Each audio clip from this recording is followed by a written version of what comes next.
नमस्कार दोस्तों। कल के हमने अपने पुराने लेक्चर में संख्याओं के अभाज्य गुणनखंड निकालना सीखे थे और कुछ संख्याओं के बारे में चर्चा की थी। आज हम शुरुआत करते हैं। हमें आज इस लेक्चर में संख्याओं का एलसीएम और एचसीएफ निकालना सीखना है और इनके बीच में एक संबंध होता है, उस पर चर्चा करनी है। फॉर एग्जाम्पल यहाँ पर हम आपको कोई दो संख्या ले रहे हैं। फॉर एग्जाम्पल हमने यहाँ संख्या ले ली 35 और एक संख्या ले ली यहाँ पर 28। इन दोनों संख्याओं का एलसीएम निकालना है, एचसीएफ निकालना है। तो पहले हमें फैक्टर्स निकालने होंगे, अभाज्य गुणनखंड निकालने होंगे। तो सबसे पहले जैसे कि 35 के यदि 35 के अभाज्य गुणनखंड निकाले जाए तो क्या आएंगे। इसमें 2 से डिवाइड तो जाएगा नहीं, 3 से भी भाग नहीं जाएगा, तो 5 से जाएगा। 5 सत्ते 35 और फिर अंत में 7 से भाग जाएगा, 7 एकम 7। तो 35 के जो अभाज्य गुणनखंड आए हैं वो 5 गुणित 7 आए। इसी प्रकार 28 के गुणनखंड यदि निकालें तो आप 28 के गुणनखंड निकाल सकते हैं। यहाँ पर भाग विधि द्वारा हम गुणनखंड निकालते हैं।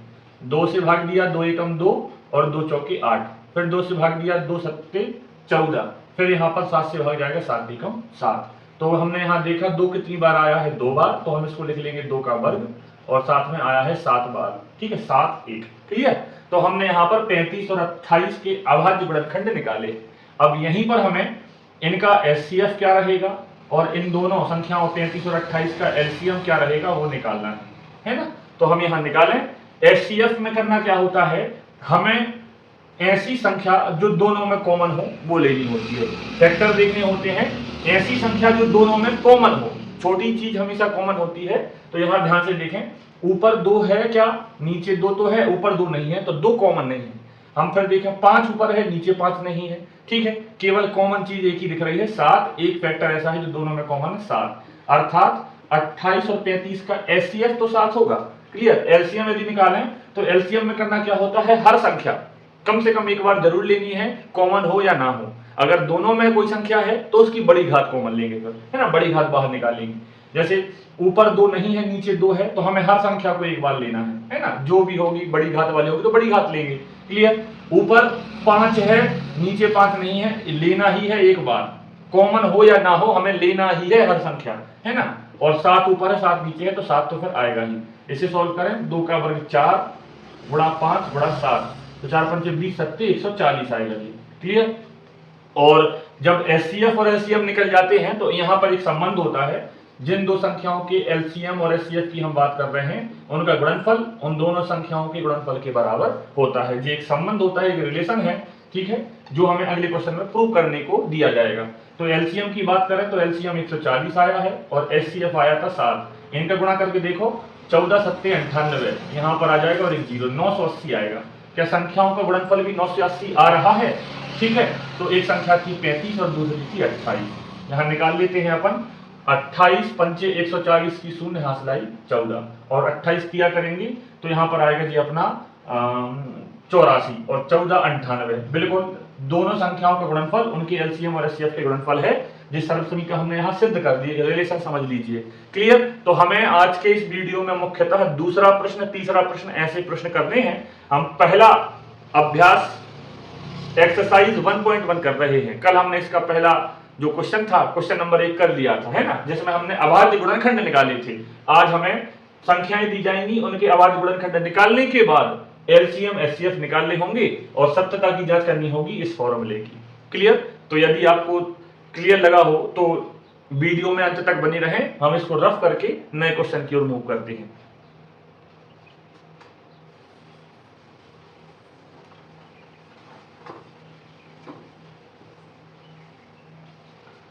अब हमारा जो पहला क्वेश्चन आज का क्वेश्चन नंबर 2 है एक्सरसाइज 1.1 में। क्वेश्चन नंबर आपका जी 2 रहेगा और 2 में भी पहला क्या क्वेश्चन दिया गया है, पूर्णांकों के निम्नलिखित युग्मों के एचसीएफ और एलसीएम ज्ञात कीजिए और इसकी जांच कीजिए कि दोनों संख्याओं का जो गुणनफल है वो एलसीएम और एचसीएफ के गुणनफल के बराबर आता है।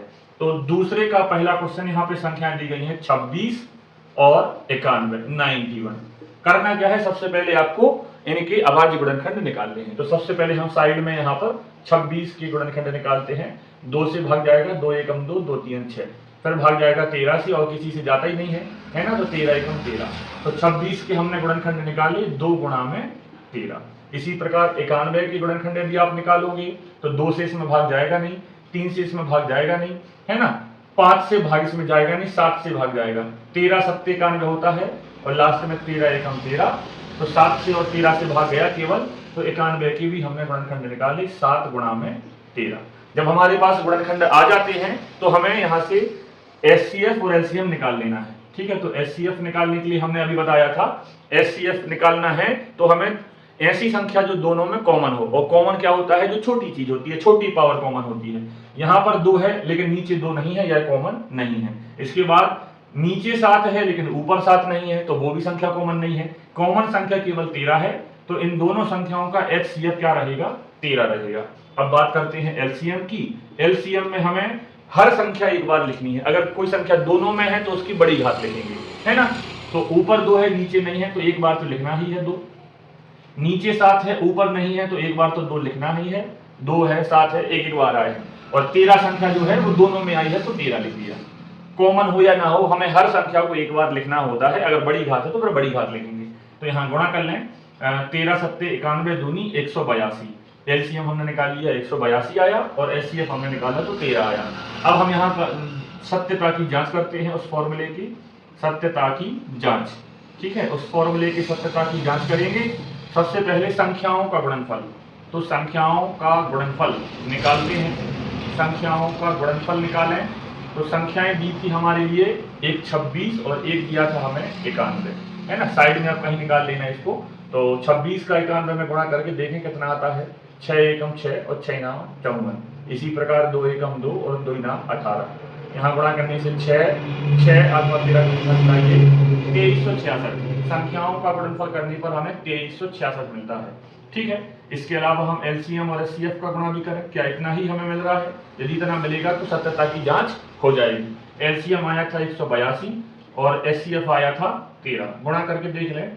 13 दूनी 26 की 6, हासिलाई 2, 13 अट्ठे 104 और 2 106, हासिलाई 10, 13 एकम 13 और 10 23, 2366। तो हम स्पष्ट कह सकते हैं, अर्थात यह सिद्ध हो गया कि जो संख्याओं का जो गुणनफल है वह उनके एलसीएम और एचसीएफ के गुणनफल के बराबर होता है।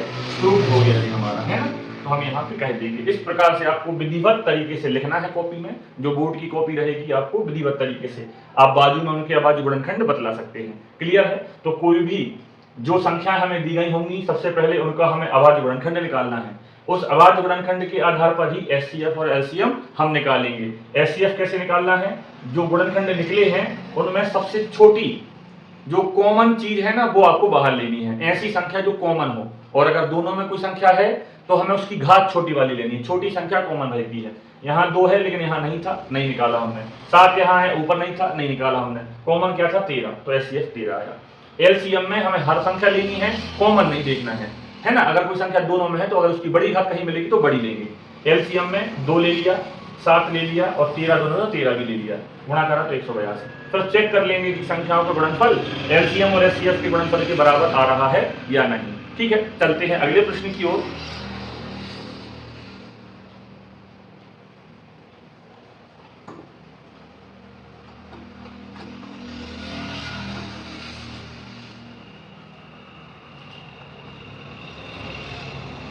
हमें इसी का क्वेश्चन नंबर सेकंड का दूसरा प्रश्न यहां दिया गया है, जिसमें संख्याएं दी हैं 510 और 92। ठीक है, और तीसरा क्वेश्चन है 336 और 54। एक क्वेश्चन हम करेंगे, एक आपके लिए होमवर्क में रहेगा। तो हमेशा करते हैं दूसरा हम करा दिया, तीसरा क्वेश्चन आप होमवर्क में ट्राई करेंगे। ठीक है, तो दूसरी संख्या दी गई है हमें 510 और 92, 92। करना वही है जो अभी तक करते हैं। सबसे पहले 510 के आप गुणनखंड निकालोगे। ठीक है, तो 510 के गुणनखंड आप निकालें, 2 से डिवाइड 11 है तो यहाँ पे देंगे 2 दूनी 4, बचा 1 और 1 11, 2 पंचे 10, बचा 1 और 0 10, 2 पंचे 10। अब यहाँ पर 2 से डिवाइड तो जाएगा नहीं तो 3 से ट्राई करें, 3 अट्ठे 24, बचा 1 और 5 15, 3 पाँचे 15। ठीक है, अब यहाँ पर 5 से डिवाइड जाएगा तो 5 एकम 5, बचा 3 और 5 35, 5 सत्ते 35 और अंततः लास्ट में 17 से डिवाइड जाएगा, 17 एकम 17। तो हमने यहाँ पे 510 के गुणनखंड किए, जो कि 2 गुणा में 3 गुणा में 5 गुणा में 17 यह आए हैं। इसके बाद 92 के भी गुणनखंड निकाल लो। 2 से भाग देंगे, 2 चौके 8, बचा 1 और 2 12, 2 6 12। फिर 2 से भाग दिया, 2 दूनी 4, 2 3 6। फिर 23 से ही भाग जाएगा और कोई उपाय हमारे पास नहीं है। ठीक है, तो गुणनखंड हमारे पास दोनों संख्याओं के आ गए हैं। 2 कितनी बार आया है? 2 बार, तो 2 का वर्ग लिख लिया और 23। सबसे पहले क्या निकाला जाता है? एचसीएफ। एलसीएम में से कोई भी आप निकाल सकते हो। एचसीएफ में कॉमन संख्या है ना, कॉमन संख्या लेते हैं। 2 यहां पर है, यहां पर 2 की घात 2 है, कॉमन तो है लेकिन छोटी घात कॉमन देखी जाती है। कॉमन होगा यदि कोई चीज तो अगर घातों का अंतर है तो फिर छोटी घात लेते हैं। यहां 2, यहां 2 की घात 2, तो छोटा कौन? 2 है ना। 3 वहां है, यहां नहीं है। 5 वहां है, यहां नहीं है। 17 वहां है, यहां नहीं है। और 23 यहां है, वहां नहीं है। और कोई भी संख्या कॉमन नहीं है, तो दोनों का जो एचसीएफ है वो 2 रहेगा। उसके बाद बात करें एलसीएम की, तो एलसीएम कितना आएगा आप देख लें। हर संख्या लेनी है, कॉमन देखना जरूरी नहीं है ना। कोई संख्या है तो फिर बड़ी घात 2 यहाँ है, यहाँ 2 की घात 2 है, बड़ी घात है 2 की घात 2। वहां 3 नहीं है, यहाँ है 5, उसके बाद 17, फिर उसके बाद 23, है ना। हमने हर संख्या ली है। एलसीएम निकालने के लिए आपको हर संख्या, अगर कोई संख्या दोनों में है तो फिर उसकी बड़ी घात, है ना। तो इनको आप गुणा करेंगे। 2 का वर्ग 4 या 12 25 60 गुणा में 17 गुणा में 23, तो इसका गुणा करने पर हमें मिलेगा 18,000 की समथिंग कैलकुलेशन आएगी। आप इसको कर सकते हैं। इसका गुणा करने पर हमें यहां पर मिल रहा है 23,460। 23,460। वीडियो थोड़ी लंबी हो जाएगी इसलिए कैलकुलेशन हम नहीं कर रहे हैं, आप आराम से गुणा भाग कर सकते हैं। ठीक है, अब हमें चेक क्या करना है कि संख्याओं का जो गुणनफल है ना, वो इनकी एलसीएम और एचसीएफ के गुणनफल के बराबर आता है, यह चेक करना है। इसीलिए हम निकालते सबसे पहले संख्याओं का गुणनफल। संख्याओं का गुणनफल, तो संख्याओं का गुणनफल यदि करके देखें तो एक संख्या 510 थी और एक दूसरी संख्या थी 92। तो इन दोनों का आप कहीं गुणा कर लें, 510 और 92 का, तो आपको आसानी से संख्याओं का गुणनफल मिल जाएगा। 0 2 एकम 2, 2 पंचे 10, उसके बाद 0 9 एकम 9 और 9 पन्ना 45। ठीक है, तो ये 0 है, 2 है, 9 है, 6 है, 4 है। 46,920 आया है संख्याओं का गुणनफल। इतना ही गुणनफल एलसीएम और एचसीएफ का भी आना चाहिए, है ना। तो एलसीएम कितना आया था? 23,460 और एचसीएफ आया था 2, तो गुणा करने पर ही कितना आ जाएगा? 43,920। तो हम अंत में लिख देंगे, अतः एलसीएम इंटू एचसीएफ, एलसीएम गुणा एचसीएफ बराबर होता है संख्याओं के गुणनफल के। क्लियर है, हमने यहाँ सिद्ध कर दिया है। तो इसका जो थर्ड क्वेश्चन रहेगा वो आपके लिए होमवर्क में रहेगा। मिलते हैं अगली वीडियो में।